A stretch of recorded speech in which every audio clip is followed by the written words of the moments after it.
Assalamualaikum warahmatullahi wabarakatuh. Alhamdulillah, tidak pernah berhenti kita memuji dan memuja Allah atas segala nikmat yang Allah limpahkan kepada kita, termasuk Allah masih memberikan kita satu hari lagi umur, dan hari ini harusnya kita maksimalkan untuk menjalankan tujuan utama kita diciptakan, yaitu mengabdi dan beribadah kepada Allah subhanahu wa ta'ala. Kalau masa lalu kita berisikan ketaatan-ketaatan kepada Allah, maka hari ini kita tambah tentunya secara kualitas dan juga kuantitasnya bagi ibadah yang bisa ditambah kuantitas seperti ibadah-ibadah sunnah. Dan kalau di masa lalu kita masih punya kesalahan atau dosa, maka hari ini kita punya kesempatan untuk taubat dan menyelamatkan diri dari hukuman Allah subhanahu wa ta'ala. Biasa kami bahasakan kalau hari yang kita masih hidup adalah hari emas kita, di mana kita harus bisa syukuri, dan cara bersyukur adalah memaksimalkannya di atas ketaatan kepada Allah subhanahu wa ta'ala. Dan juga kita panjatkan salam hormat kita kepada utusan Allah Nabi besar Muhammad sallallahu alaihi wa alihi wa sahbihi wasallam, sebagaimana Allah telah perintahkan kita untuk mengucapkan salam hormat kepada beliau. Melanjutkan pada buku kita, ibu-ibu sekalian, yang ditulis oleh Dr. Sa'id bin Ali bin Wahf Al-Qahtani, agar doa dikabulkan dan sebab-sebab terkabul dan tertolaknya doa berdasarkan Al-Quran dan Sunnah. Kita akan masuk pasal ketiga. Pada kesempatan ini tentunya syarat-syarat terkabulkannya doa dan hal-hal yang menghalangi terkabulkannya. Dan sebelumnya pasal 2 kita sudah bahas ada 10 poin tentang keutamaan berdoa. Dari poin 1 sampai poin 10. Dari halaman 19 sampai di halaman 23. Dan insya Allah mudah-mudahan itu sudah cukup untuk mewakili keutamaan doa. Kembali saya ingatkan kalau doa itu adalah komunikasi seorang hamba dengan Tuhannya. Kalau kita mau rasionalkan, kalau seandainya ibu dikasih kesempatan oleh pemimpin satu negara, anggaplah mungkin kita di Indonesia, presiden misalnya, memberikan kesempatan untuk ibu bisa komunikasi dengannya secara langsung, mungkin dikasih nomor pribadi, dan bisa menyampaikan keinginan apa saja. Setiap saat bisa, dan dia akan penuhi kebutuhan kita. Tentu ini mungkin tidak terjadi ya. Bahkan kepada anak sendiri pun mungkin belum tentu seorang pemimpin bisa penuhi semua kebutuhannya. Tetapi ini kalau kita andaikan saja. Kalau seandainya ada orang seperti kita, lalu diberikan kesempatan seperti itu oleh seorang pemimpin yang memang berkuasa, saya yakin kita sangat bangga dan kita tidak akan sia-siakan kesempatan itu. Apapun yang kita butuhkan kita akan sampaikan. Ini rasional saja. Sebenarnya doa jauh lebih dahsyat daripada itu tentunya. Karena kita sedang bicara kepada pencipta alam semesta ini. Kalau nikmat sedang ada pada kita apapun itu, dari makanan, minuman, pakaian, kesehatan, harta, pasangan hidup, keturunan, kebahagiaan, dan segala macam hal. Maka yang ciptakan kita Allah, yang ciptakan semua nikmat itu Allah, yang bisa pertahankan dan menambahnya hanya Allah. Berarti kita sedang meminta itu kepada Allah yang memang pemilik yang sebenarnya. Begitu juga kalau kita sedang ada ujian, sakit, gangguan orang, difitnah, diganggu, ada orang utang gak bayar, dan segala macam hal. Yang ciptakan kita Allah, yang ciptakan permasalahan itu sebenarnya penciptanya Allah. Dan yang bisa memberikan jalan keluar terbaik hanya Allah subhanahu wa ta'ala. Dan tidak ada satupun dari raja manusia yang bisa seperti ini. Allah subhanahu wa ta'ala memudahkan kita agar bisa komunikasi secara langsung dengannya, dan itulah namanya doa. Satu buku ini membahas semua tentang masalah komunikasi itu kepada antara kita dengan Allah subhanahu wa ta'ala. Maka jangan disia-siakan kesempatan ini. Dan ingat salah satu dari poin yang merupakan keutamaan doa adalah sabda Nabi SAW, وَلَيْسَ أَكْرَمُ عَلَى اللَّهِ مِنَ الدُّعَى. Dan tidak ada sesuatu yang lebih mulia di sisi Allah dibandingkan doa. Dan juga ada hadis riwayat Tirmidzi, "Man lam yad'ullaha yaghdab 'alaihi." Siapa yang tidak berdoa kepada Allah, maka Allah justru murka kepadanya. Jadi kalau ada orang di antara kita justru tidak memaksimalkan fasilitas agar dia bisa mohon, merengek, manja dengan Tuhannya, maka Allah marah padanya. Makanya seorang penyair Arab mengatakan kurang lebih artinya, jangan kau minta sama manusia, karena kalau kau minta padanya, dia akan marah. Sekali, 2 kali, 3 kali kita minta, mungkin dia kasih, tapi yang 4, yang kelima, yang keenam dia akan marah. Tapi mintalah kepada zat, maksudnya Allah, yang kalau kau tidak minta justru dia marah. Allah justru marah kalau kita tidak minta, tidak berdoa. Bahkan Allah menganggap itu sebuah kesombongan, ya, keangkuhan, karena kita merasa tidak butuh dengan Allah. Juga sudah kita titik beratkan, saya ingatkan kembali, karena ini pondasi-pondasi dasar dalam doa. Ibu berdoa minta agar dipertahankan nikmat, kesehatan, keturunan, kebahagiaan, pasangan hidup, harta yang ada, pekerjaan. Itu lebih afdal, ibu minta agar dipertahankan, dibandingkan musibah ada baru ibu minta jalan keluarnya. Artinya, tidak ada alasan untuk tidak berdoa. Jadi jangan bilang, saya lagi sehat kok Ustaz, saya lagi melimpah harta, saya lagi bahagia dengan suami sama anak-anak. Apa yang saya mau minta? Keliru. Justru itu yang kita minta agar dipertahankan. Lebih afdal, lebih besar pahala yang di sisi Allah. Karena kita sedang menyadari, ini nikmat dari Allah. Saya tetap minta agar Allah pertahankan. Itu lebih afdal, lebih besar pahalanya, lebih mulia di sisi Allah dibandingkan ibu lagi sakit minta disembuhkan. Ibu lagi ada masalah sama suami baru minta solusi sama Allah. Itu boleh, tapi yang awal lebih afdal. Berarti tidak ada alasan untuk tidak berdoa. Saya juga sudah titik beratkan, apapun yang ibu lihat depan matanya, bisa jadi bahan doa. Ada orang misalnya lagi kelihatan nikmat luar biasa. Sehat badannya, penampilannya ceria, segala macam lah, hartanya melimpah, terus segala macam hal yang mungkin kita bisa lihat. Bisa jadi doa buat kita. Kita mengatakan, ya Allah berkahi buat dia dan berikan kepada saya seperti yang kau berikan pada dia. Jadi doa, kelebihan orang bisa jadi doa buat kita. Ibu lihat masjid, orang bangun. Bukan cuma lewat mengatakan, oh bagus ya masjidnya. Enggak. Ya Allah, kalau seandainya engkau berikan aku kesempatan seperti yang kau berikan kepada dia, aku akan buat yang sama. Dengan doa seperti ini, bukan mustahil Allah berikan pahala kita seperti dia. Kan gitu. Karena memang kata Nabi SAW, ada manusia, ada 4 golongan. Yang pertama, yang paling mulia, Allah kasih ilmu dan harta. Udah pinter agama, dia kaya raya. Dan dia habiskan keduanya di jalan Allah. Ini orang yang paling afdal. Karena dia gunakan ilmu dan hartanya dengan di jalan Allah SWT. Kemudian yang kedua adalah orang yang Allah kasih ilmu tapi tidak punya harta. Dia pintar sekali, dia faham mana halal haramnya Allah, tapi dia tidak punya harta. Namun kata Nabi SAW, dia bilang tulus dari hatinya, ya Allah kalau seandainya engkau memberikan aku kesempatan seperti golongan yang pertama tadi. Misalnya yang pertama itu punya harta, punya ilmu, dia bangun masjid, rumah anak yatim, pesantren, segala macam. Dan yang kedua ini tidak punya harta, dia nggak bisa bangun pesantren, nggak bisa bangun masjid dan segala macam. Tapi dia dengan niat tulusnya dan ilmunya dia mengatakan, ya Allah, kalau seandainya engkau berikan aku seperti yang kau berikan si fulan, yang golongan pertama saya akan buat yang sama. Kata Nabi SAW, dengan niatnya itu, dengan ketulusannya, Allah akan kasih pahala mereka sama. Bayangkan hadis ini Bu, kalau ibu setiap lewat di satu jalan, ada masjid dibangun, bukan cuma lewatin.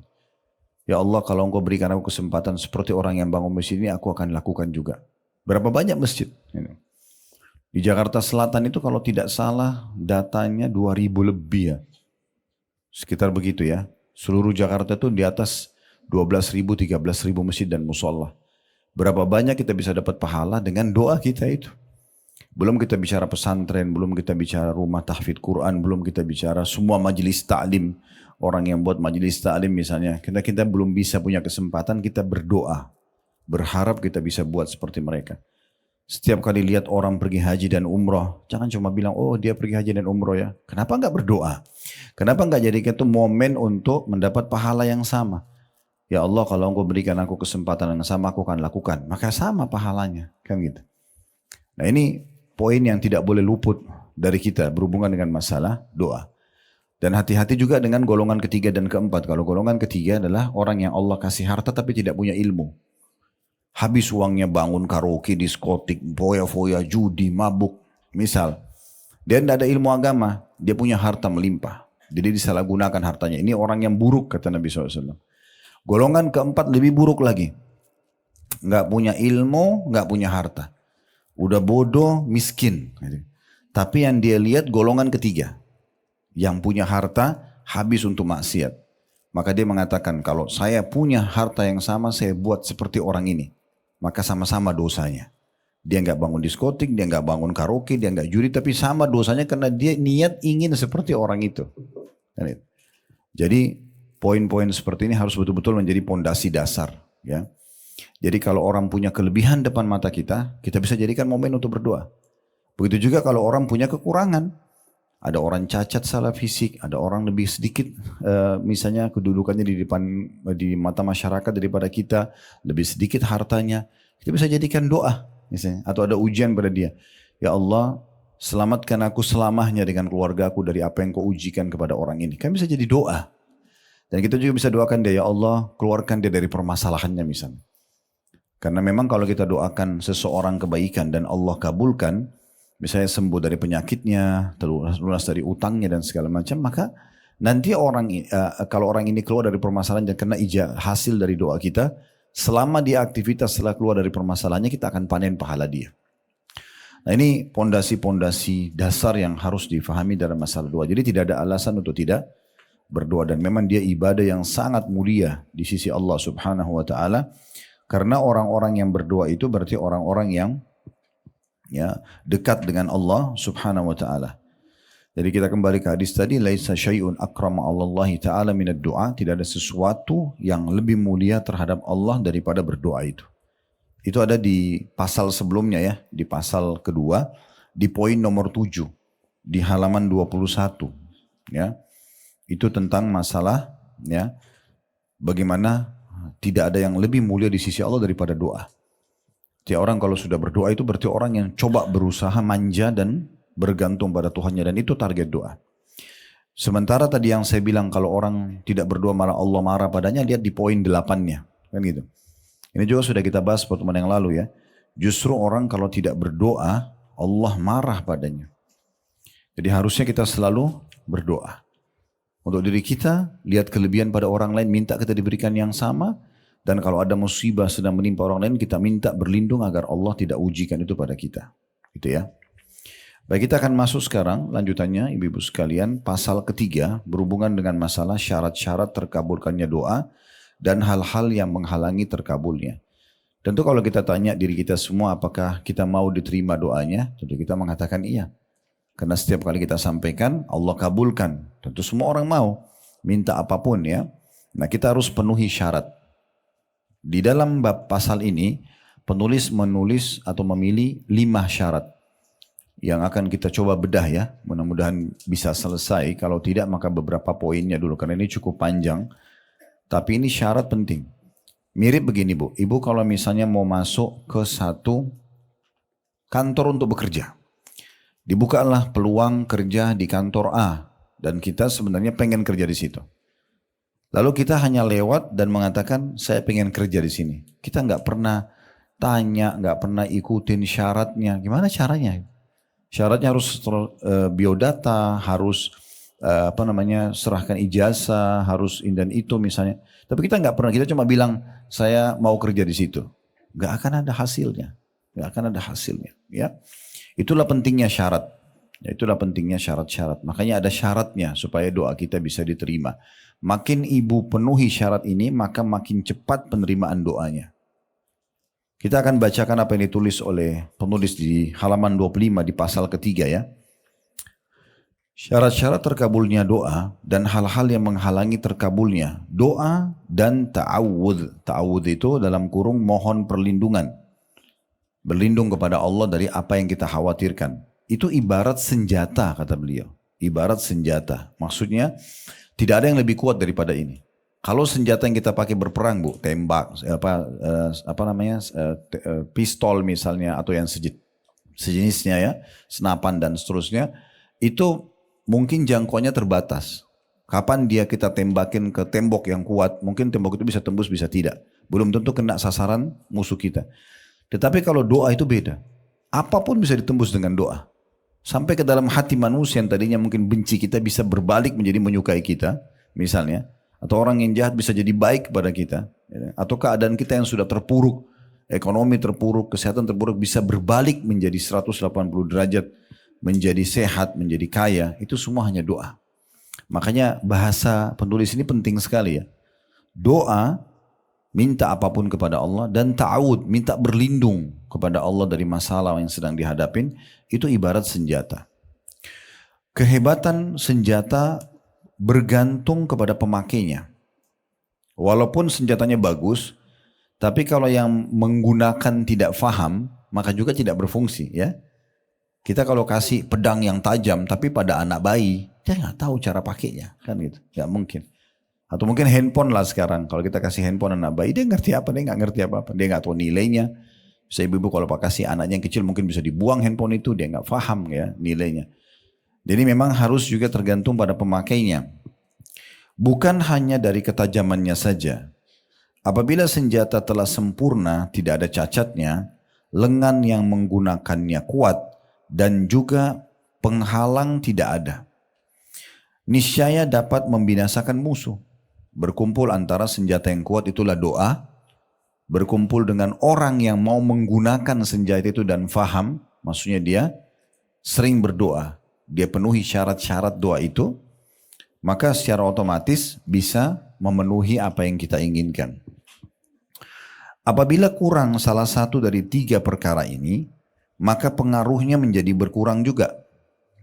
Senjatanya ada, tapi lengannya nggak kuat, ya, gitu kan?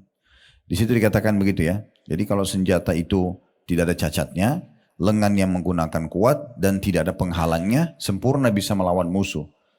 Tapi kalau salah satu dari 3 ini ya, ada yang kurang, maka juga berkurang fungsinya. Ya. Jadi ibu sudah punya senjata yang bagus doa, perangkatnya, tapi ibu sendiri nggak pernah berdoa. Berarti kan ibu tidak pakai senjata yang bagus itu. Sayang banget gitu ya. Sayang banget ini. Ini perlu kita bahasakan karena banyak orang tahu doa itu. Kalau kita bilang berdoa, dia tahu doa, tapi dia nggak lakukan. Atau mungkin dia berdoa hanya pada saat butuh. Ya. Nanti deh kalau saya sakit baru berdoa misalnya, atau nanti terlilit utang, atau nanti ada masalah baru berdoa. Padahal sebenarnya bukan seperti itu. Dia harusnya menunggangi kesempatan berdoa itu pada setiap kesempatan atau setiap waktu yang ada. Ingat sabda Nabi SAW, saya ingatkan lagi, kita sudah bahas ya. Kenali dah Tuhan kalian di saat kalian sedang lapang. Maka dia akan kenali kalian di saat kalian sedang sulit. Jadi kalau ada orang mau diijabah doanya pada saat dia sedang kesulitan, maka dia harus sering berdoa di waktu dia lapang. Juga perlu digarisbawahi ya, yang ibu minta tidak boleh bentrok sama sunnatullah ya. Itu juga digarisbawahi. Jangan ibu lihat mukanya seorang ibu yang ini cantik banget, ibu beda lalu ibu bilang ya Allah kasih saya muka seperti dia. Itu nggak bisa. Ya itu kan sistem Allah sudah buat muka dia begitu, nggak mungkin kembar. Ya. Atau ibu berdoa misalnya minta saya nggak suka malam ya Allah, hilangkan aja malam. Nggak bisa, malam, siang, pagi itu sudah sistem ya. Ibu ada masalah sama suami, ya Allah hilangkan semua laki-laki. Wah gimana caranya? Nggak mungkin kan gitu. Jadi nggak mungkin, itu bentrok sama sistem kan gitu. Atau ibu bilang, ya Allah hilangkan rasa lapar dari saya selamanya. Nggak bisa, ibu kalau nggak makan pasti lapar, itu sistem. Ya. Atau ya Allah hidupkan saya selamanya, saya nggak usah mati. Itu nggak mungkin. Jadi selama tidak bentrok sama sistem yang Allah sudah buat atau sunnatullah itu ya. Lalu dikatakan demikian pula dengan doa. Apabila isi doa tidak baik atau orang yang berdoa tidak menggabungkan antara hati dan lisannya atau adanya penghalang bagi terkabulnya doa, maka doa tidak akan berhasil. Jadi maksudnya kalau ibu saya, Ustaz saya sudah lama berdoa tapi saya belum lihat hasilnya. Coba ibu lihat dulu nih poin-poinnya. Ya. Ibu sudah penuhi syarat-syarat belum? Syarat-syarat nanti akan kita bahas satu persatu ya. Di pembahasan pertama dari pasal ketiga ini, masalah syarat-syaratnya gitu ya. Maka itu sudah terpenuhi semua belum? Kalaupun sudah misalnya terpenuhi, nah sekarang berapa lama ibu sudah berdoa? Kan itu juga ada waktu ya. Jadi mirip sama dosis obat. Kalau ibu berobat ke dokter bisa sembuh, tapi minum obatnya 3 hari misalnya antibiotiknya, atau sampai habis 1 minggu misalnya, itu kan ada dosisnya. Karena saya sudah jelaskan juga yang lalu, kalau kita misalnya sakit lalu ibu mengatakan, ya Allah sembuhin saya. Tiba-tiba sembuh. Kita sudah nggak berdoa lagi. Maka tertundahnya dalam beberapa saat, ya, seperti ibarat dosis obat doa itu, akan membuat seorang hamba terus dalam doanya. Saya juga sudah pernah singgung sebuah hadis Nabi SAW, bila Allah mendengar sebuah doa yang indah dari seorang hamba, dia terus merengek, dia manja sama Tuhannya. Dia meneteskan air mata, dia nggak mau pindah dari sejadah sampai hatinya tenang misalnya, contoh. Dan belum Allah kasih. Kalau Allah dengar doa yang indah itu, Allah sengaja menunda jawaban doa itu. Kenapa? Agar hamba tersebut tetap dalam doanya. 2-3 hari, 1 minggu, 1 bulan dia berdoa. Kalau dia lihat hasil daripada pahalanya, selain diijabahnya apa yang merupakan hajat dia di dunia, maka mungkin dia berharap sepanjang hidup dia berdoa terus. Nah, seperti itulah. Pembahasan pertama di sini dikatakan oleh beliau, berikut saya akan jelaskan kepada Anda syarat-syarat dikabulkan doa dan hal-hal yang dapat menghalangi terkabulkannya. Di pembahasan pertama, jadi ada 2 seakan-akan beliau mau bahas ini ya. Beliau akan bahas tentang syarat-syarat diterimanya doa, kemudian juga mungkin ada nanti tentang penghalang terhadap diijabahnya doa itu. Pembahasan pertama, syarat-syarat terkabulnya doa.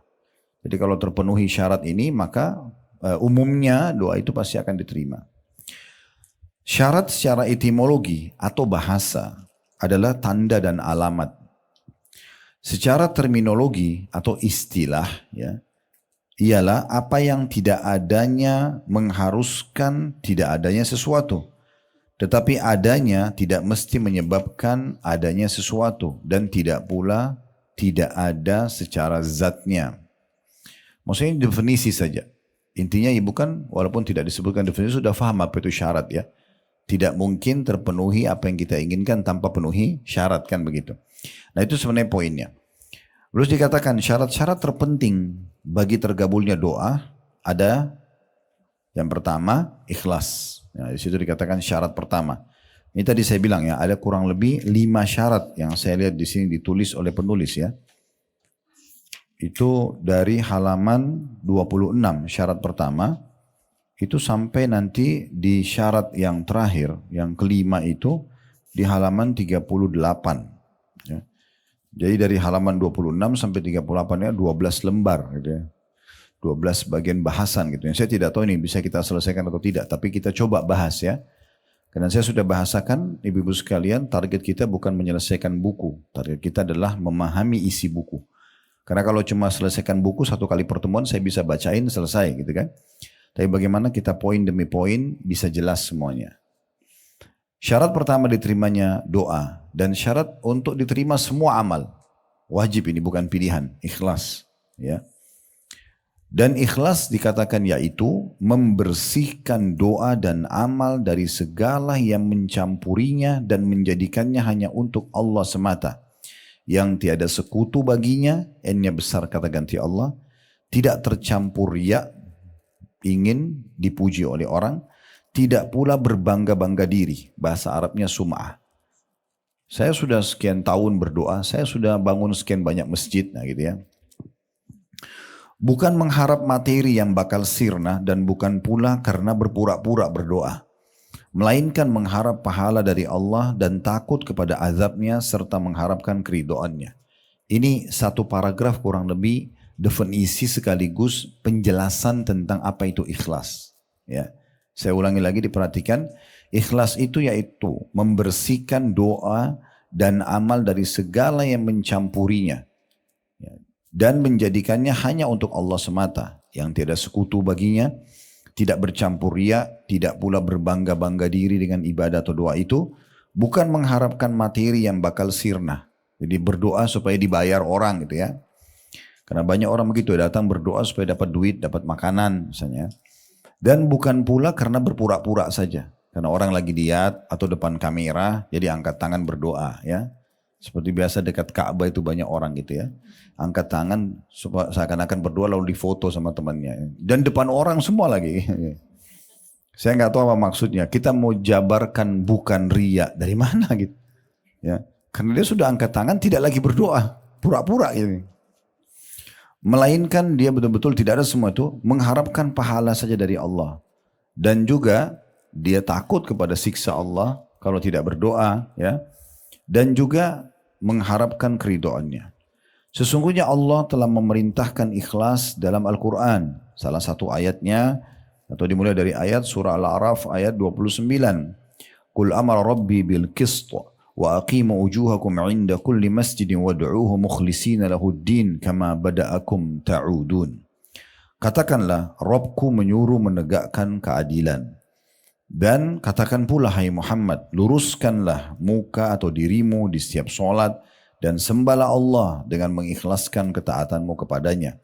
Sebagaimana dia-nya besar kata ganti Allah, telah menciptakan kamu pada permulaan, demikian pula kamu akan dikembalikan atau kembali kepadanya. Saksi bahasan kita adalah dan sembahlah Allah. Makna sembah semua ibadah. Ya, doa, sholat, puasa, sedekah, bakti orang tua, jihad, apa saja, majelis ilmu, semua harus ikhlas karena Allah Subhanahu Wa Taala. Baru mendatangkan keberkahan dan mendapatkan keutamaannya.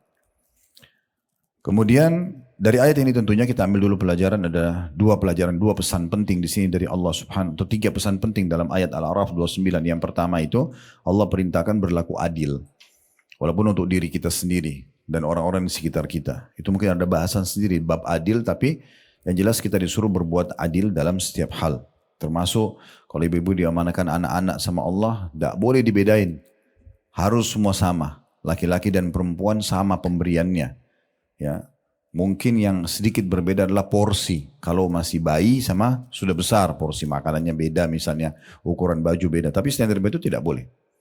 Makanya pernah Nu'man ibn Bashir, ayahnya Nu'man, dua-duanya sahabat. Nu'man sahabat, Bashir sahabat. Kebetulan Bashir ini punya anak beberapa orang, Bu, dan dia melihat di antara semua anaknya yang paling bakti namanya Nu'man. Dia datang kepada Nabi SAW lalu mengatakan, ya Rasulullah, ini Nu'man karena anak saya yang paling bakti, saya mau khususkan pemberian buat dia. Dan dia minta Nabi jadi saksi. Maka Nabi SAW tanya, hai Bashir, kau kasih semua anakmu sama enggak? Dia bilang tidak ya Rasulullah. Kata Nabi SAW, saya enggak mau jadi saksi. Lalu Nabi tanya balik, hai Bashir, kau mau semua anakmu berbakti sama kau nanti pada saat mereka besar, sama standar baktinya? Semua santun, semua ramah, semua ngurus kamu kalau sudah tua? Dia mengatakan iya. Kata Nabi SAW, sama ratakan mereka. Harus sama. Ya, berikan porsi makanan sama semua. Apalagi kalau dekat-dekat umurnya ya. Berikan pakaian apa saja, nilainya harus sama. Kalau yang saya buat itu, di laptop saya pun saya susun tuh. Nama anak-anak, kalau ada satu anak yang beli mainan misalnya, yang lain tidak, saya beli saldo anak yang lain tuh. Jadi kita kasih saldonya misalnya 50 ribu nih, yang lain kakak adiknya nggak beli. Ya sudah, anak ini punya 50 ribu. Dia bisa beli untuk yang lainnya. Dia bisa mau bawa tambah uang sakunya atau apa, itu terserah. Karena nanti Allah akan tanya, ini adil nggak? Beda pemberian hidup begini namanya hibah sama warisan. Nah kalau warisan memang laki-laki 2, perempuan 1, itu memang hukum Allah begitu ya.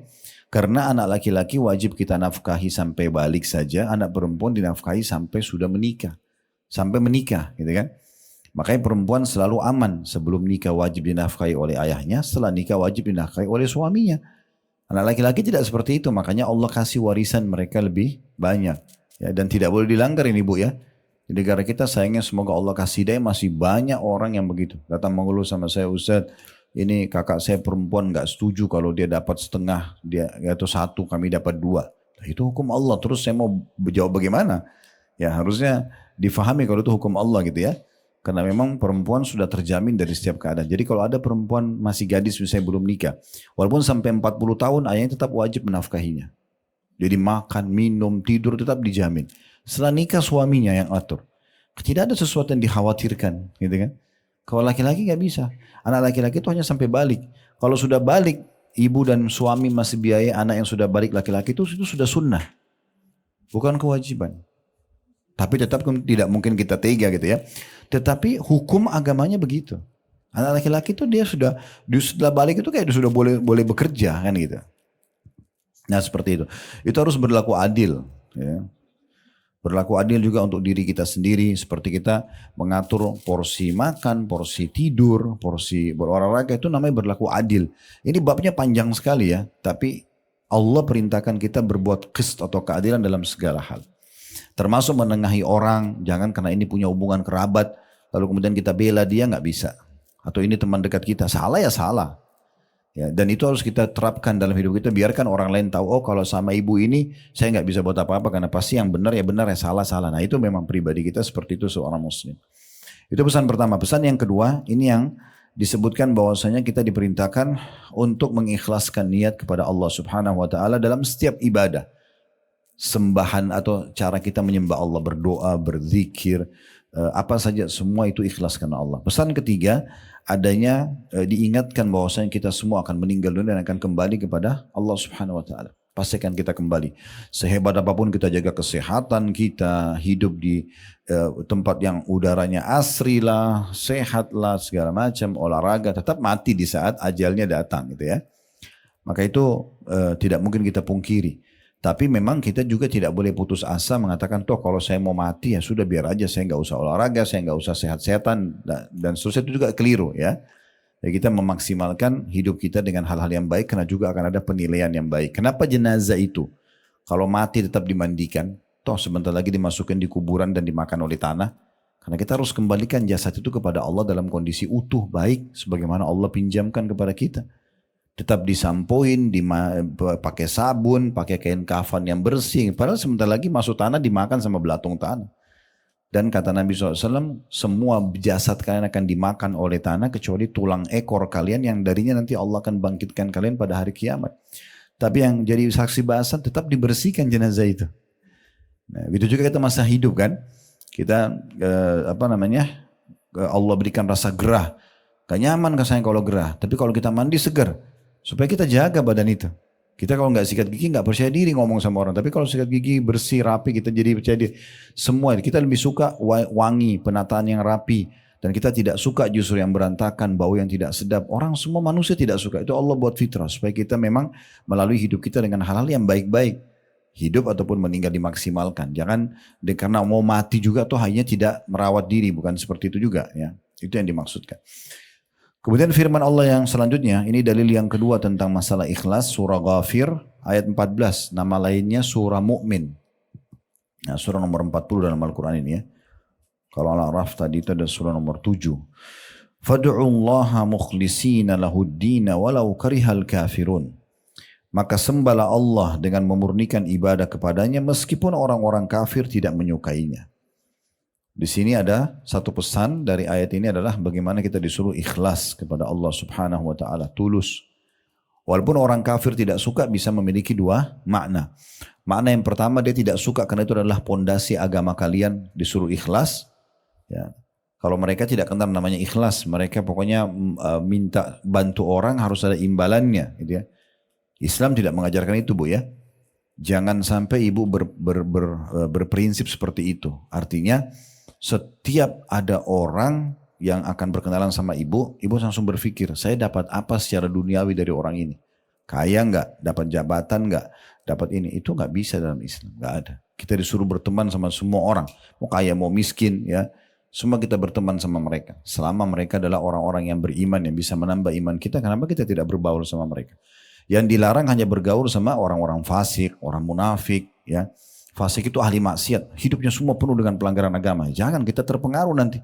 Dia ke neraka, kita ke neraka. Dia dihukum, kita dihukum kan gitu. Tapi selama tidak kita berteman sama semua orang. Dan memang Islam menyuruh mendahulukan untuk mencari pahala dibandingkan urusan dunia. Berteman sama orang bagaimana kita bermanfaat bagi dia. Bagaimana kita bisa menjadikan teman kita, lingkungan kita, pasangan kita, anak-anak kita. Segala macam ini adalah sumber pahala buat kita. Gitu kan? Bukan bagaimana saya bisa meraih keuntungan dari dia. Nah itu poin yang harus kita garis bawahi. Nah itu perbedaan kita sama orang-orang kafir. Mereka suka itu sebagai pondasi agama kalian atau tidak suka nggak usah peduli. Ya. Atau kalau mereka hidupnya selalu menghubungkan antara apa yang mereka lakukan buat orang lain harus ada unsur timbal baliknya, dibayar dengan duit dulu gitu kan. Maka itu berarti juga sifat orang kafir. Orang muslim tidak seperti itu. Kita dibalas, misalnya ibu kirim makanan ke tetangga. Dibalas lagi makan atau tidak bagi kita nggak penting. Karena bagi saya sudah memberi, saya sudah sedekah. Kok dia kasih juga ya alhamdulillah. Nggak usah bilang ini tetangga nggak tahu diri ini ya. Saya sudah kirim makanan, masa kembali piring kosong. Nah, berarti ibu nggak ikhlas. Ya, berharap ada unsur timbal balik. Kirim baju harus ada baju juga. Kan? Atau itu nggak dalam Islam nggak ada itu. Kita dahulukan gimana dicatat pahala oleh Allah SWT. Kalau orang kasih kita tidak ada masalah tanpa kita minta ya. Karena membuka pintu mengemis minta-minta haram dalam Islam. Haram nggak boleh. Masuk dalam kategori dosa besar Bu. Bahkan dalam hadis yang sahih dijelaskan Nabi SAW melarang umatnya meminta-minta kalau masih bisa makan sehari sekali. Kalau masih punya makanan hari itu, nggak boleh minta. Satu hari makan itu sudah nggak boleh minta. Yang boleh itu kalau betul-betul dia sudah kelaparan, dia akan mati kalau nggak makan. Itu baru boleh buka pintu minta. Itu pun minta di saat itu saja. Dan tidak ada sama sekali pintu yang lain. Kata Nabi SAW, tidak ada orang yang membuka pintu mengemis, kecuali Allah akan bukakan baginya pintu kemiskinan. Hidupnya akan terhina. Makanya sebagian ulama salah mengatakan, jangan buka pintu-pintu minta atau mengemis itu, karena dia akan mendatangkan kehinaan pada diri orang tersebut. Sekarang atau jangka panjang, gitu kan. Misal kita minta nih sekarang sama orang. Satu waktu anggaplah ekonomi kita jadi baik, kita ketemu sama orang tersebut, mungkin kita lebih baik sekarang dari dia. Tapi kan ada kenangan dulu kita pernah minta. Kan begitu ya. Jadi lebih baik kita mulia. Dan Islam mengajarkan kepada kita kalau mau sesuatu ada jasa yang kita berikan. Kerja, ambil hasilnya. Itu gak ada masalah. Tapi kalau mengemis ya, ada orang subhanallah ini jadi penyakit secara jiwa. Sudah mampu pun datang ke rumah temannya selalu lihat barang apa, bagus buat saya ya. Langsung main ambil. Ini gimana? Kan orang belum tentu punya lagi kan gitu. Tapi mungkin karena dia tidak enak dikasih. Untuk apa buka pintu itu? Kenapa menghinakan diri kita? Pengen beli kan selesai. Mau gratis terus. Gimana? Akhirnya rumahnya penuh dengan barang orang itu. Ya. Saya nggak nyinggung siapapun ya. Kalau ada yang merasa di sini alhamdulillah. Berarti tinggal memperbaikin gitu ya. Karena tujuan majelis ilmu memang untuk itu. Ya. Baik. Itu makna daripada orang kafir suka atau tidak suka. Dia tidak suka karena itu pondasi agama kalian, atau dia tidak suka karena memang cara mereka hidup begitu. Orang kafir itu selalu kalau beri mesti ada unsur timbal balik, kayak pemikiran kapitalis apa segala itu harus ada unsur timbal baliknya. Kalau kita nggak ada seperti itu. Ya. Kemudian dalil yang ketiga, ayat yang ketiga diangkat oleh penulis ini adalah surah Az-Zumar ayat 3 ya. Yang bunyinya ala lillahi dinul khalis walladzina ittakhadhu min dunihi awliya'a ma na'buduhum illa liyuqarribuna ila Allahi zulfa innallaha yahkumu bainahum fima hum fihi yakhtalifun innallaha la yahdi man huwa kadzibun kaffar. Ingatlah kata Allah, makna ingat pelajarilah ya.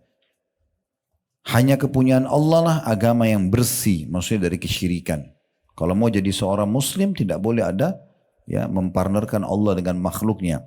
Dan orang-orang yang mengambil pelindung selain Allah, mereka berkata, kami tidak menyembah mereka, kuburan kah, patung kah, jimat-jimat kah, kami tidak menggunakan ini, melainkan supaya mendekatkan diri kami kepada Allah dengan sedekat-dekatnya. Sesungguhnya Allah akan memutuskan di antara mereka tentang apa yang mereka berselisih padanya. Sesungguhnya Allah tidak menunjuki orang-orang yang pendusta lagi sangat ingkar. Kita coba bedah di sini, ayat ini menjadi beberapa faedahnya. Yang pertama adalah perintah untuk ikhlas. Ingatlah hanya kepunyaan Allah lah agama yang bersih. Tidak boleh ada partisipasi, dipartnerkan dengan makhluk ya. Karena riya itu kan, ibu sholat, riya. Maksudnya apa? Dia sholat karena Allah, tapi diikuti dengan pengen dipuji oleh orang. Itu kan berarti mempartnerkan Allah dengan makhluk, itu namanya syirik. Itulah menyekutukan Allah. Itu Allah nggak mau. Allah mau dia murni sendiri. Ibu dilihat orang, tidak dilihat orang, tetap ibadah. Itu ikhlas namanya. Orang lihat tidak lihat tetap berdoa, tetap sedekah, tetap pokoknya kerjalah ngaji dan segala macam gitu ya. Jadi Allah melarang. Ini faedah pertama dari surah Az-Zumar ayat 3 ini. Kita disuruh ikhlas. Kemudian potongan yang kedua, sesungguhnya adanya ancaman bagi orang-orang yang menyekutukan Allah dengan sesuatu ya. Dan kebanyakan mereka menganggap apa yang mereka lakukan dari sekutu-sekutu itu adalah perbuatan yang baik. Kayak orang pakai jimat ya, mungkin ada perempuan karena mau cantik pakai susuk atau apa itu semua, atau mau supaya laris usahanya pakai pelaris. Semua ini nggak diperlukan. Kita nggak pernah punya pilihan untuk membentuk alis kita, bibir kita, hidung kita, telinga, rambut. Kita nggak pernah pilih, lahir begitu. Berarti Allah pencipta sudah pilihkan yang terbaik. Ibu nggak usah khawatir. Allah datangkan nanti orang yang suka itu. Iya. Jadi nggak perlu khawatir. Nggak usah ikuti mukanya dia atau mukanya ini, kan gitu. Saya pernah lihat cuplikan di negara kita, ada orang laki-laki, tangannya puntung, dua-dua kakinya puntung. Ada istrinya, ada anaknya. Kuasa Allah. Allah datangkan jodohnya. Cuma kadang-kadang kita yang rewel. Datang ini, terlalu pendek. Datang ini, oh terlalu gemuk. Datang ini, oh terlalu hitam. Tidak mau, ini datang sinyal Allah nolak terus.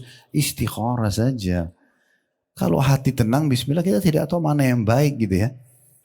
Ada seorang wanita sangat cantik di Madinah, terkenal sangat soleha dari keluarga baik-baik. Nabi punya seorang sahabat namanya Julaibib. Pernah dengar nama ini? Julaibib ini terkenal di masa Nabi itu dengan orang yang buruk rupa. Jelek orangnya secara fisik gitu ya. Begitu disebutkan dalam hadis. Terus Nabi lihat Julaibib ini orangnya tampangnya buruk ya, jelek, tambah badannya kecil, kurus. Nabi datang ketemu dia, lalu Nabi mengatakan, "Hai Julaibib, kenapa kau tidak nikah?" Dia bilang, dia tahu diri, dia mengatakan, "Ya Rasulullah, siapa yang mau sama saya nih?" Dia tahu diri, dia siapa yang mau? Kata Nabi, saya akan coba nikahkan kamu. Nabi pilih salah satu rumah orang Ansar yang ada perempuan cantik ini. Tapi dia terkenal keimanannya, sangat kuat imannya perempuan. Lalu Nabi SAW ucapin salam, disambut sama pemilik rumah. Nabi bilang, orang-orang Arab tuh biasanya kalau mau melamar dia bilang, kami punya hajat pada kalian. Kata-kata hajat ini berarti mau melamar gitu. Nabi bilang, kami punya hajat dengan kalian. Ini tuan rumahnya kira Nabi yang mau melamar. Oh selamat datang ya Rasulullah, sambut. Nabi bilang bukan buat saya, buat Julaibib ini. Terus orang tuanya perempuan dibilang, sebentar kalau untuk Julaibib kami tanya dulu anaknya. Begitu kalau ibu baca kisahnya itu ya. Kami tanya dulu anaknya mau nggak ini. Karena Julaibib dikenal memang buruk rupa gitu ya. Maka pas waktu ayah ibunya ini nyambut Nabi, rupanya si anak gadis ini dengar dari dalam.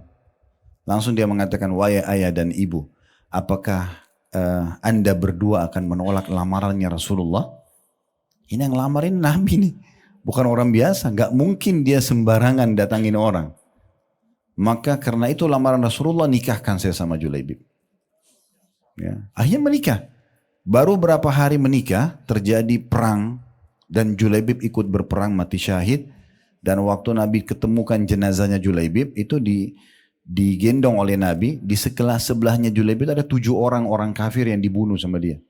Dia mati syahid dan dia juga membunuh orang kafir. Dan dengan itu istrinya ini dapat syafaatnya kan masuk surga. Allah balas dengan begitu. Nah seperti itu gambarannya. Tapi itu cuma sebagai contoh saja gitu ya. Jadi sebenarnya orang tidak butuh untuk pakai hal-hal yang membuat dia menyekutukan Allah nanti ya. Karena di Indonesia ini dukun-dukun, karena dia tahu kita mayoritas muslim, mereka pakai kedok ya. Penampilannya seperti ustadz, seperti kiai, waduh, padahal dukun ya. Ini hati-hati sekali. Jadi kalau mau suami suka, pakai alam manusia aja ya. Nggak usah lintas alam. Bawa foto ke dukun buat lintas, datangkan jin lintas alam supaya suami suka. Untuk apa? Tatapan mata yang syahdu, ucapan yang santun, jaman tangan yang ramah, tulus dari hati, selesai. Manusia suka. Itu saja kok cara manusia. Untuk apa pakai cara yang lain, mantra-mantra segala macam, makanannya, minumannya, pakaiannya, omong kosong semua ini ya. Kesyirikan kepada Allah, nggak boleh. Nggak boleh, itu diantaranya. Jadi nggak boleh. Kemudian selanjutnya, yang ketiga yang bisa diambil adalah bagaimana Allah Subhanahu wa taala memastikan kalau Allah akan menghakimi orang-orang yang berbuat kesalahan seperti ini, dan juga Allah tidak akan pernah memberikan petunjuk bagi orang-orang yang dusta dan sangat ingkar. Ya. Selanjutnya ayat yang keempat, saksi bahasan sudah jelas tadi di poin kedua ya, atau di poin pertamanya dalam surah Az-Zumar ini tentang Allah suruh kita ikhlas. Kemudian selanjutnya surah Al-Bayyinah ayat 5, Allah Subhanahu wa taala berfirman, "Wa ma umiru illa liya'budullaha mukhlishina lahud-din hunafa'a wa yuqimus salata wa yu'tuz zakata wa dzalika dinul qayyimah." Padahal mereka tidak disuruh kecuali supaya menyembah Allah dengan memurnikan ketaatan kepadanya dalam menjalankan agama yang lurus, dan supaya mereka mendirikan solat dan menunaikan zakat, dan yang demikian itu adalah agama yang lurus. Saksi bahasan kita di sini adalah ada dua. Yang pertama, perintah menyembah Allah dengan memurnikan ketaatan kepadanya. Maksudnya tidak ada unsur manusia, tidak ingin dipuji oleh manusia segala macam. Memberi memang karena Allah, sujud dan ruku'un karena Allah, berdoa karena Allah, baca Quran karena Allah, semua karena Allah. Jadi tidak ingin pujian manusia. Ya. Dan perlu saya tambahkan poin di sini, ibu kalau lihat ada temannya ahli ibadah, keluarganya suka ibadah, jangan dipuji depannya ya. Tidak boleh dipuji. Kamu tadi sholat bagus banget ya. Itu jangan dipuji, nggak boleh ya. Karena jangan sampai dia ikhlas jadi berubah ya. Makanya pernah ada orang di masa Nabi SAW sholatnya bagus banget. Jadi sangat bagus tuh maknina, takbiratul ihram, rukunya, i'tidalnya, sujud, semua dengan tenang sampai salam. Itu agak jauh dari Nabi. Ada orang duduk di sebelah Nabi bilang begini, ya Rasulullah, saya suka banget dengan sholatnya orang ini. Luar biasa gitu. Maksudnya khusyuk. Nabi bilang, jangan kau perdengarkan itu. Karena kau perdengarkan pada dia, kau akan membinasakannya. Sekarang ikhlas sudah bagus nih. Begitu kau bilang, oh tadi sholatmu bagus ya. Wah dia ikutin jadi riak kan. Jadi masalah itu ya. Jadi gak usah dipuji-puji. Nah sama ibu juga kalau buat baik, gak usah tunggu dipuji. Ibu bantu orang nih. Terus diambil langsung dia pergi. Jangan bilang ini orang gak tahu terima kasih. Lo memang mau dipuji sama dia atau memang ikhlas kan Allah? Ya sekarang biarin aja. Makin orang terima pemberian kita, makin kita dipuji, makin bagus. Kita makin bersih hatinya kan. Dan setiap kali sudah berbuat amal, lupain aja. Sudah dicatat oleh malaikat. Tidak usah diingat-ingat. Ini biasa kalau kita suka ingat-ingat ini, itu jadi senjata buat syaitan itu. Oh saya sudah 1 tahun ini sholat malam terus. Nah, diingat-ingat. Akhirnya syaitan bisa tunggangi tuh. Lagi ngobrol sama teman-teman. Mereka ngomongin, oh saya kok susah sekali bangun sholat malam ya. Syaitan bisikin, bu kan kamu sholat malam 1 tahun kan gitu. Ceritain pengalamannya. Baru bisikannya bagus gitu kan. Supaya mereka juga termotivasi. Ini omong kosong. Ya. Kan tidak perlu begitu. Apa yang motivasi ibu dulu mau sholat malam, cuplikan ceramah misalnya. Kirim aja ke grup kasih mereka. Gak usah kita ceritain diri kita. Karena antara ikhlas sama riya ini tipis sekali. Kan itu. Kita tadinya ikhlas bisa jadi riya. Padahal sudah ikhlas, itu kan bahaya sekali.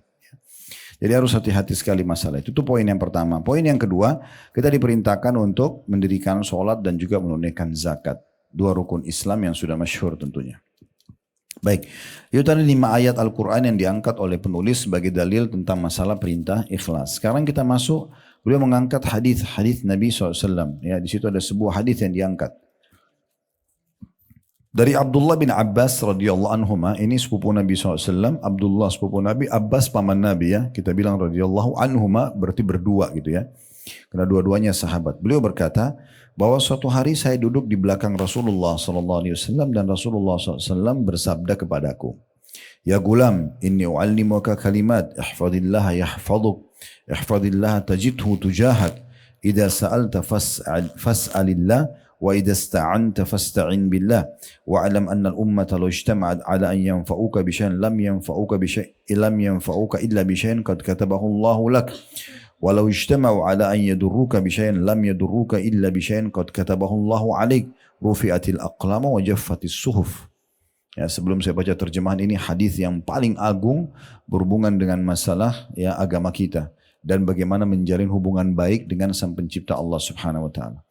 Pesan Nabi, karena Abdullah bin Abbas itu masih sangat muda, ya, mungkin baru balik gitu ya, maka Nabi bilang, wahai pemuda, ya gulam, saya akan mengajari kamu beberapa kalimat, dan ini berarti kita langsung ambil pelajaran pentingnya. Setiap anak-anak muda atau anak-anak yang masih kecil pun jangan pernah dianggap, oh belum saatnya saya bicara atau kenalkan Allah sama dia. Justru sejak dini, ya, nak sholat ya, karena Allah yang perintah. Jangan ibu yang suruh. Jadi kalau ibu nanti tidak ada, dia tidak sholat gitu kan. Selalu ingatkan. Sedekah ya nak, ini karena Allah yang perintahkan. Selalu bawa nama Allah itu ya. Saya kalau sampaikan anak-anak di rumah seperti itu. Akhirnya saya pernah dengar mereka ngomong gitu pada saat saya lagi tidak di situ. Tapi atau mereka tidak tahu kalau saya lagi ada di ruangan yang lain. Tapi saya dengar. Kadang-kadang kalau mereka saling mengingatkan, gak boleh loh, Allah larang. Mereka gak bilang ayah atau ibu. Nah itu poin penting, itu pesan ya. Selalu bawa namanya Allah. Karena secara fitrah manusia tahu Tuhannya. Ya, sudah tahu bu ya, kita sebelum lahir di muka bumi ini semuanya, pertama Allah ciptakan Nabi Adam, itu Allah keluarkan dari tulang belakangnya Nabi Adam semua keturunannya. Semua kita ini pernah dikeluarkan, dikumpulkan di Wadi Nu'man namanya di Mekah. Ya, di situ dikeluarkan dan Allah menyatakan dalam Al-Quran itu, Alastu birabbikum, bukankah aku Tuhan kalian? Kita semua sudah mengatakan qalu syahidina.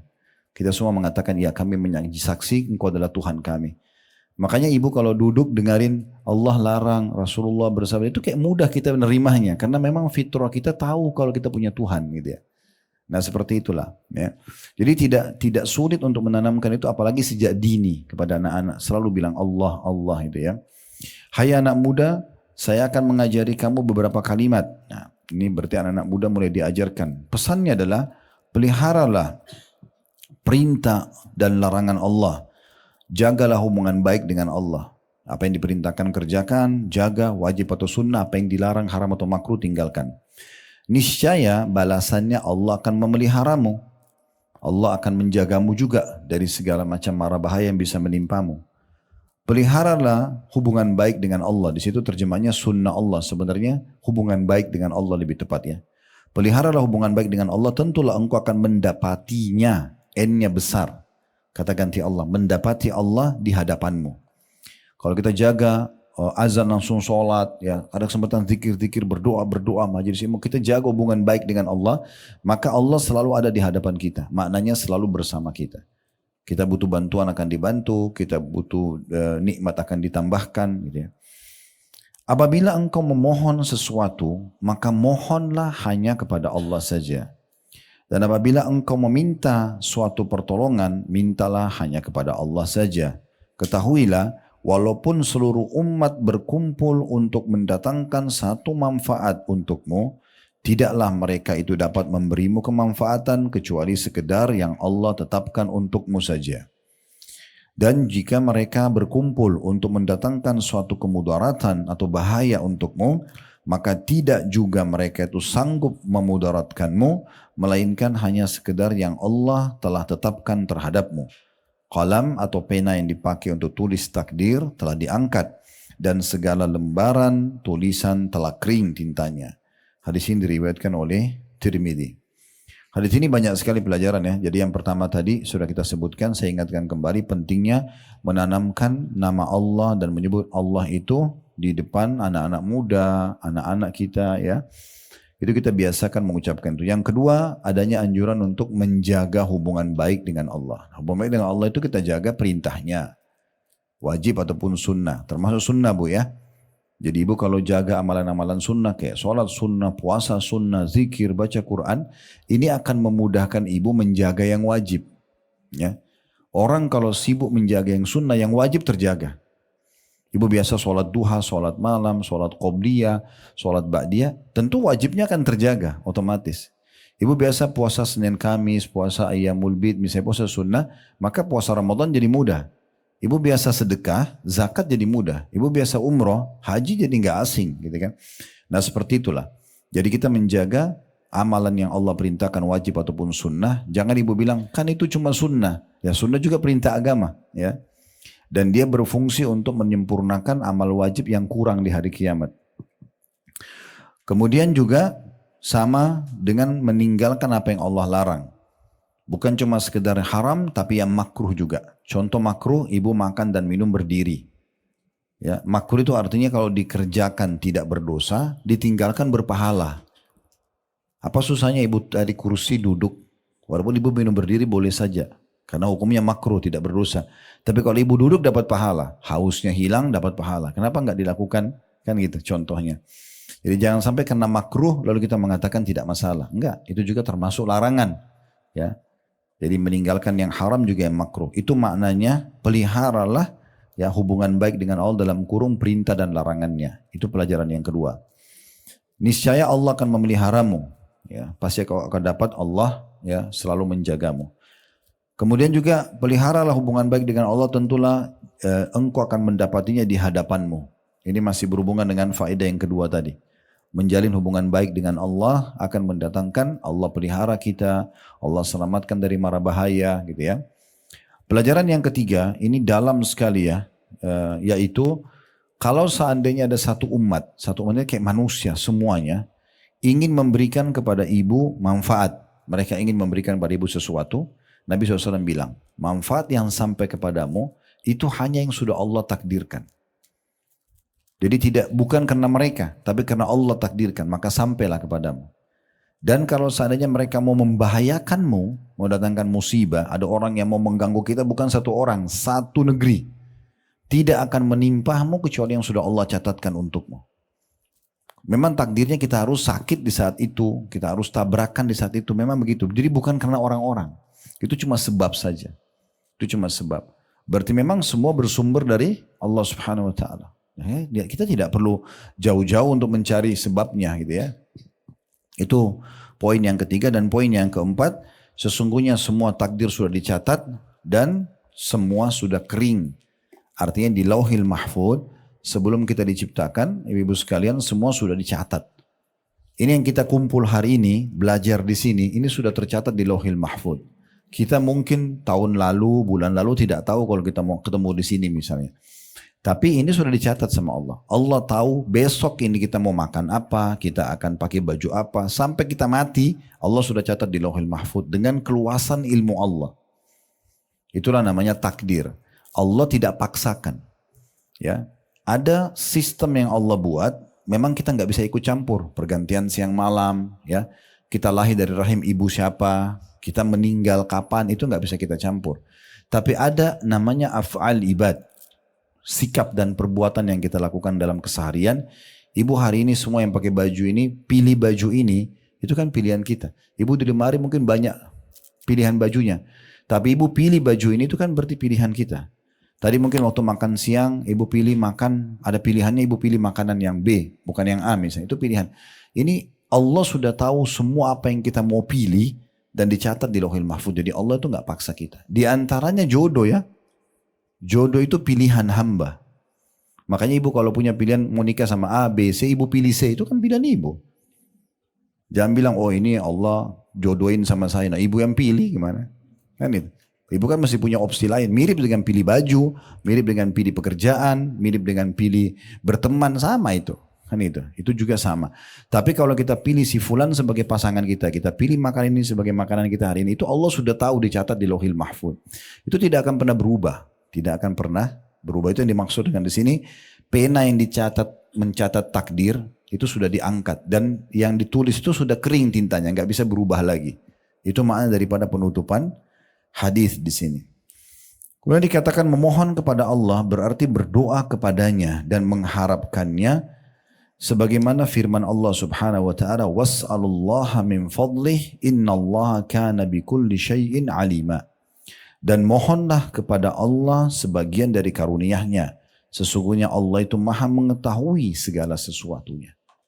Jadi maksudnya minta apa saja dari Allah. Jangan ibu minta kepada Allah, Bu, apa yang ibu anggap besar saja. Misalnya nanti kalau sudah nggak sembuh, sudah 30 dokter dikonsultasi nggak sembuh, baru sholat malam, ya. Baru umroh, baru mohon sama Allah, keliru. Allah dulu, baru ikhtiar manusia.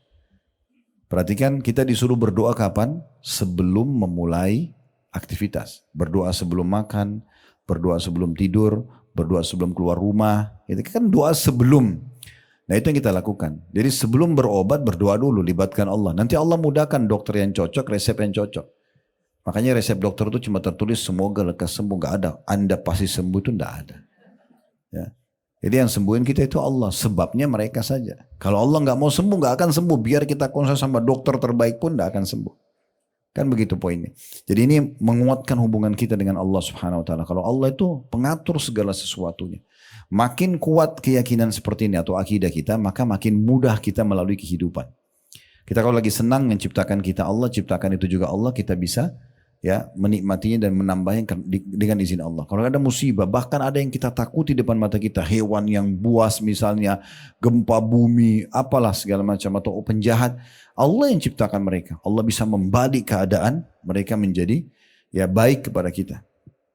Kalau tidak salah dinukil, ada seorang ulama namanya Hasan Basri. Seingat saya ini kasusnya Hasan Basri atau Sa'id bin Musayyib, salah satu dari dua orang ini. Tapi kisahnya benar. Ada di masa mereka itu ada satu raja zalim, pemimpin zalim namanya Hajjaj bin Yusuf. Hajjaj ini setiap ada orang yang dia tidak suka dibunuh. Mau dia ulama, mau dia siapapun, pokoknya pendapat saya begini, bertolak belakang, penggal lehernya. Itu terkenal kejam banget itu, ya. Sampai di istana dia itu terkenal dengan ada kulit hewan unta yang dikeringkan dan ada pedang. Jadi setiap ada orang tolak, taruh di situ, ditangkap sama algunya, dipenggal sama dia. Itu. Satu waktu pernah dia undang, ini tadi saya bilang, lulusan Hasan Basri, mungkin saya belum saya, seingat saya sih mungkin salah satunya ya. Yang jelas datang, dan pada saat dipanggil ini biasanya sudah nasibnya 50% hidup, 50% mati. Karena dia akan tanya banyak hal, menjebak, kalau salah dibunuh gitu kan. Tapi uniknya, pada saat dia datang, tiba-tiba dari depan pintu sudah disambut oleh Hajjaj. Belum pernah Hajjaj berdiri dari singgasananya sambut orang, disambut depan pintu istana. Dipanggil duduk di sebelah singgasananya, ditanya banyak hukum agama, kemudian dikasih parfum yang termahal waktu itu ada dia punya, diolesin di tangan dan di jenggotnya si alim ini gitu. Udah akhirnya pergi, orang itu pergi, si alim ini pergi. Begitu pergi ditanya oleh orang-orang, kami sangat yakin tadi waktu Anda dipanggil ini cuman kehidupan Anda cuman tinggal pada saat ngobrol aja sama dia, karena dia memang sering gitu, terjebak orang dibunuh gitu. Apa yang Anda ucapkan? Kenapa Anda bisa selamat dari jahatnya orang ini? Dan tadi waktu Anda masuk saya lihat mulut Anda komat kamit. Dia bilang, saya berdoa kepada Allah, ya Allah jadikanlah kejahatannya ya, dan keganasan orang ini justru menjadi kebaikan dan kasih sayang buat saya. Allah balik orang jahat itu jadi baik buat dia. Dan begitu semuanya. Begitu semuanya ya. Jadi tidak ada yang mustahil. Kisah yang lain adalah seorang salafus saleh pernah dia tidur di sebuah hutan, karena masa dulu orang cuma handalkan cahaya matahari. Tiba maghrib, dia sudah di tengah hutan, dia tidur. Dia bangun sholat tahajud, begitu dia selesai 2 rakaat pertama, depan mata dia ada harimau. Meraung dengan keras, gigi taringnya kelihatan, udah lapar, mau makan dia. Dia berpikir, kalau saya coba melawan, harimau lebih kuat, lari lebih kencang. Lalu dia mengatakan, kalau seandainya, dia bilang hadap harimau itu, kalau seandainya Allah yang telah menciptakan saya dan kamu mengutusmu untuk memakanku, takdirku dimakan sama kamu, saya tidak akan melawan. Tapi kalau kau datang untuk mengganggu ibadahku dengan Allah, aku akan minta kepada Allah untuk membinasakanmu. Dia bilang sama harimau itu begitu, dengan penuh keyakinan. Maka harimau itu tiba-tiba menutup mulutnya lalu meninggalkan orang ini. Seganas apapun harimau itu makhluknya Allah juga. Itu keyakinan, nama itu akidah. Kalau ini kuat di dirinya ibu-ibu akan hidup bahagia. Karena tenang sekali, ada nikmat kita berharap tinggal minta sama Allah. Mau rumah besar, mau amal soleh orang buat, kita bisa minta seperti yang saya bilang. Ada musibah, ada masalah, Allah bisa selamatkan kita. Dengan hanya mohon kepada Allah. Itu kekuatan doa yang luar biasa. Jadi harus ditanamkan betul-betul ya. Yang penting ingat ikhlas karena Allah subhanahu wa ta'ala. Itu poinnya ya. Jadi kita akan masuk insyaAllah poin yang kedua. Mungkin begitu saja. Subhanakallahumma bihamdika. Asyhadu an la ilaha illa anta astaghfiruka wa atubu ilaik. Wassalamualaikum.